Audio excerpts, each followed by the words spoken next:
चटनी तो आपण आगु बहुत प्रकार बनई किंतु कौन मूलार चटनी केबे बनई कि जदि न बनई ना यही प्रोसेस रे निश्चय थे बनातु देखिए घरे समस्ते बहुत ही पसंद करेंगे। ये चटनी की आप रुटी पूरी परोटा जहाँ सहित भी खाइबे ना बहुत ही बढ़िया लगे।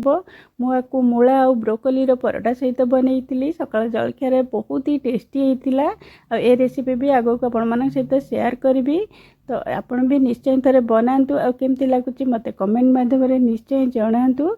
रेसिपीटी पसंद आसले भिडियोटी को निश्चय गोटे लाइक शेयर सब्सक्राइब करूँ। नमस्कार। टेस्टी ओडिया फूड को आपण समस्त को अनेक अनेक स्वागत। इटी मूलार चटनी बनवाई मुझे गोटे कड़ाई गरम करी गोटे छोट चम्मच मु रिफाइन तेल दे दूची। गैस फ्लेम को लो रखिए। तो गोटे चम्मच मुझे बुट डाली देली आधा छोट चम्मच मुझे माने चोपा छड़ा बिरी डाली दूची। आ गोटे छोट चम्मच धनिया देली आ गोटे छोट चम्मच जीरा देदबा। तो दीटा शुखिला लंका देदबा। ये देखो मोर बालकनी रे गोटे बढ़िया कंचा लंका होता तो मुझे ये आड कर दूची। बहुत सुंदर देखा जाउतला। तो ये देखो आपको लो फ्लेम रे आमे टिके भाजीबा किछि सेकेंड भाजीबा जेमति कि माने माने बुट डालीटार टिके बढ़िया बास्नाटा आसीबो। मसलाटा भाजी हो गला परे तापरे आमे कोन करबा गोटे मीडियम साइज रो पियाज को मेठी रफली काटी के दे दोची। आ पियाजटा को आमे गोटे मिनिट पाखा पाखी भाजीबा जेमति कि पियाज रो हल्का टिके कलर चेंज हबो। तो ये देखि परथिबे पियाज एमति एतिकी पर्यंत भाजीबे तापरे मेटा को बाहर करके गोटे ग्राइंडर जार रे रखी देची। तो सेही कड़ाई रे आधा इंच रो अदा काटी के देली आ 10-12टा रसुण दे दोली।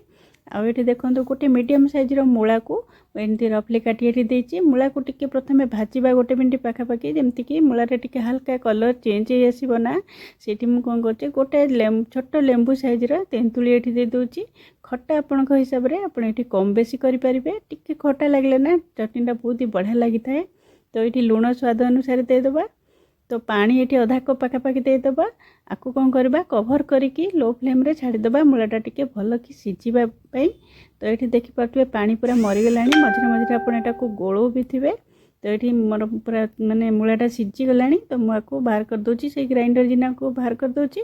आपको कौन करे पूरा ठंडा करे छाड़ीदेवे। गरम गरम बिल्कुल बाटिबेनी। तो ठंडा हैला परे मुझे गोटे गिना पाखापाखि धनिया पत्र ये काटिकी देची। धनिया पत्र सीजन अच्छी ना पकेबे बहुत ही बढ़िया लगे। आ टिके पानी देकी आपको बढ़िया पेस्ट गोटे करदबा। तो भल कि बाटला परे मुझे गोटे बाउल को ये बाहर कर दूची। तो आधे भी गोटे बढ़िया तड़का दबा बहुत ही बढ़िया लगे। आ ग्राइंडर जारटा धोईकी मुझे अधा कप पाखापाखि पानी दे देची। चटनीटा एमती टिके रखिबे ना बढ़िया लगे। तो ये कौन करी गोटे तड़का पैन मु गरम करके गोटे बड़ चामच पाखापाखि रिफाइन तेल मु गरम कर देइथिली। तो गरम करके गोटे छोट चामच सोरिष दीटा शुखिला लंका आ किछि भूसम पत्र देदबा। भूसम पत्र टिके एमती फुटी आसला भाया है ना ये 1/4 टीस्पून देदेली मु हिंगू पकेबे बहुत ही बढ़िया फ्लेवर आसीबो चटनी रे। तो यहाँ को आम देदबा आधे ये देखिपे चटनी आमर ए पूरा रेडी हो गला। तो ये चटनी की आप निश्चय थे बनातु परोटा पूरी सहित बहुत ही बढ़िया लगी थाए। तो निश्चय थे बनातु। रेसिपीटी पसंद आसिले वीडियोटी को निश्चय गोटे लाइक शेयर सब्सक्राइब करूँ। आज रही पुणी आसबे आ गोटे नुआ रेसिपी नहीं कि बाय बाय।